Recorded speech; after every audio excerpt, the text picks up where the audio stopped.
told your friend you're not okay? And tell me what's wrong and why you never said you felt that way. Hello everyone, Medieval here, and welcome to my Why Are Games Not Fun Anymore series. In this series, I am on a quest to find what games that you all find fun, because everyone has a different definition of what makes a game fun, right? Let me know what your favourites are, either in the comments below or in my Discord, where I have a specific channel just for this. Alternatively, you can catch me live on Twitch. The links are all in the description below. Each week, I plan on playing a new game which will come from all of your suggestions and be decided upon by adding them all to a spin wheel.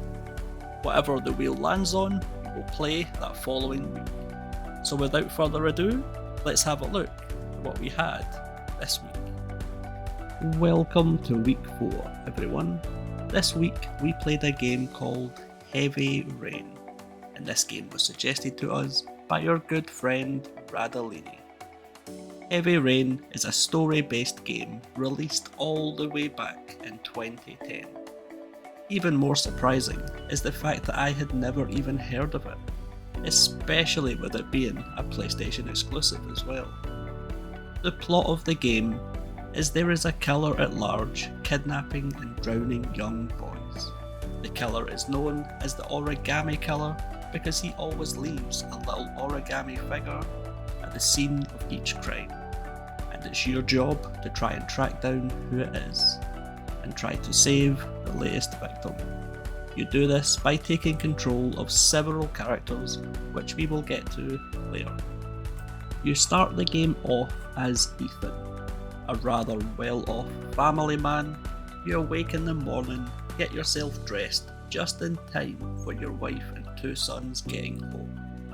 You wander around the house doing menial tasks, just getting yourself used to the buttons before setting off on a shopping trip with the family. This is where things start to turn.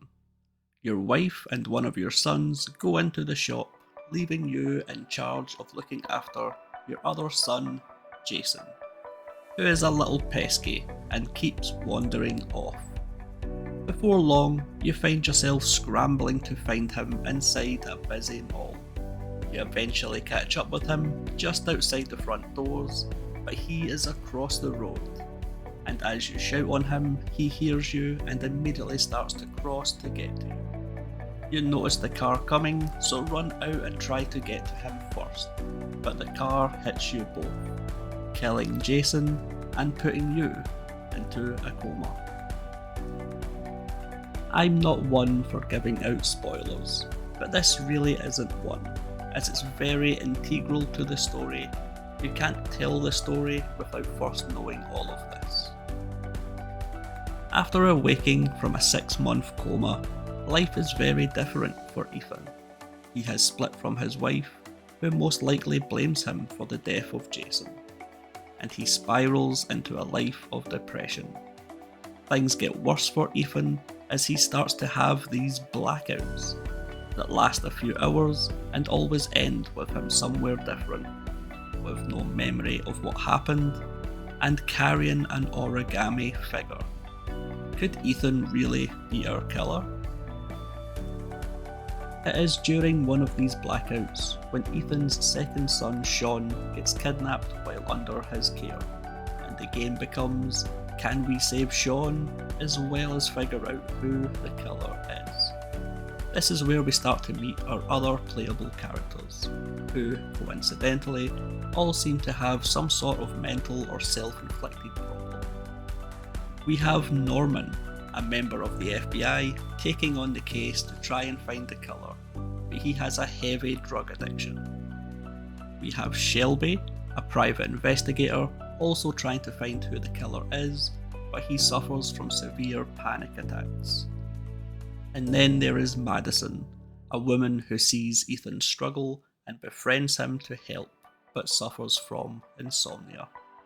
It is through these people that you start to uncover the story and piece together clues to help and see if you can save Sean or not. Yes, indeed, there is an or not. There is multiple different endings to the game that are all based on your story path and what you do previously. I am gonna stop with it there because the game becomes a little complicated and I don't want to give too much away. I could sit here and talk about this game for hours. I was completely engrossed in its storytelling and very quickly lost hours to the game. Each character is likeable, the story is captivating, and personally I think that this is a must play for all you gamers out there. With all of that being said, there is a downside. The mechanics of the game has you pressing sequences of buttons or moving your controller's analog/mouse certain ways to complete tasks like opening doors, etc. Now I found it all to be a little janky, to the point where it was just straight up broken at parts, and I had to switch between mouse and keys and controller at a few points just to progress the game, because the actions it wanted just weren't working on one or the other.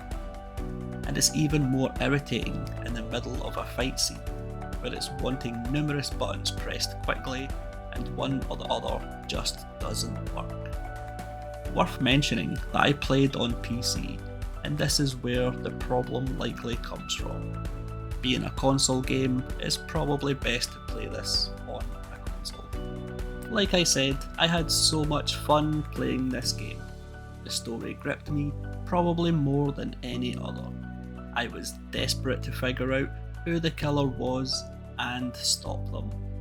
And without giving anything away, I will say that in my one playthrough I had the worst ending possible.